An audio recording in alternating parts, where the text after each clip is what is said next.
Hello guys, sa episode na ito ay muli tayo mag-ride gamit ang aking scooter. Ngayong hapon ay muli nating sulyapan ang isa sa magandang tambayan tuwing sasapit ang hapon. Ngayong hapon, oras dito sa Jeddah ay 5:30 na. At dyan naman sa Pilipinas ay mga 10:30 na ng gabi. 5 oras kasi ang advance dyan sa Pilipinas. Ilang buwan na rin kasi na hindi ko nagamit itong scooter dahil na-drain ito noong nagbabakasyon ako at wala namang magamit. At nakatambay lang ito ng 2 months habang kami ay nasa bakasyon. Kaya naman, nang bumalik kami galing bakasyon, ay ilang beses akong pinagtulak ng aking scooter. Kaya simula noon ay hindi ko na ito ginamit.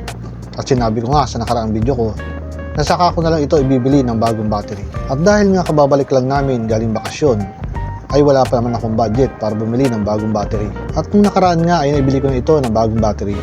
Dahil kahit papano, ay nagkaroon na ako ng budget para dito. Kaya naman sa video ito, halina't samahan niyo ako sa short ride ngayong hapon at ipasilip ang isa sa magandang tambayan dito sa Jeddah, Asyati.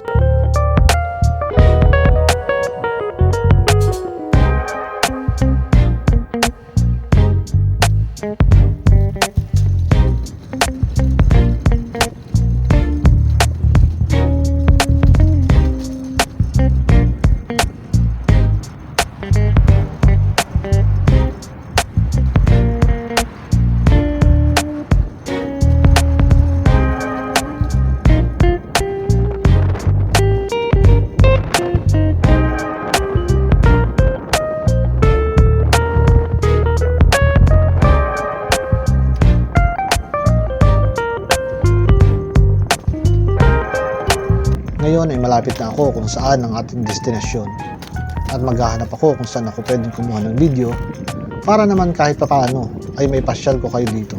At tamang-tama yung panahon ngayon dito sa Jeddah dahil medyo malamig ang klima ngayong hapon. Tamang-tama sa pagtambay natin dito sa tabing dagat.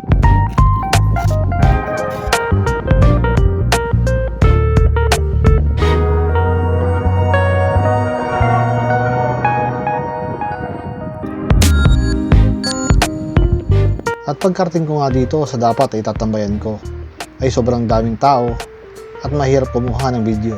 Dahil alam niyo naman dito sa lugar na ito ay maingat tayo sa pagkuha ng video. Dahil maraming babaeng Muslim ang mga namamasyal dito, kaya limitado lang ang pagkuha ko ng video sa lugar na ito. Hindi ko inaasahan na kahit alanganing araw ay maraming namamasyal sa lugar na ito. Dati kasi ay dumadami lang ang namamasyal dito tuwing Huwebes at Biyernes ng hapon.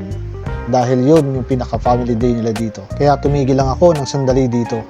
At hindi na rin ako naghanap ng ibang lugar para kumuha ng ibang video sa lugar na ito. Dahil malamang na marami ding tao.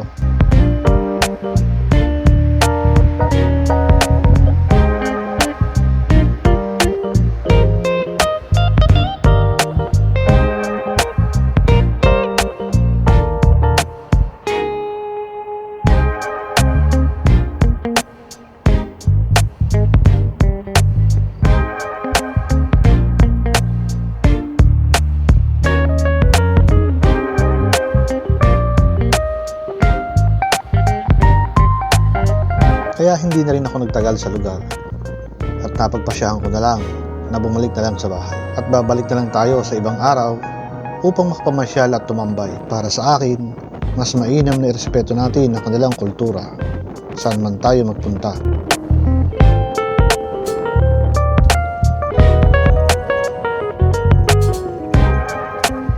Marami pa namang lugar dito na pwedeng puntahan.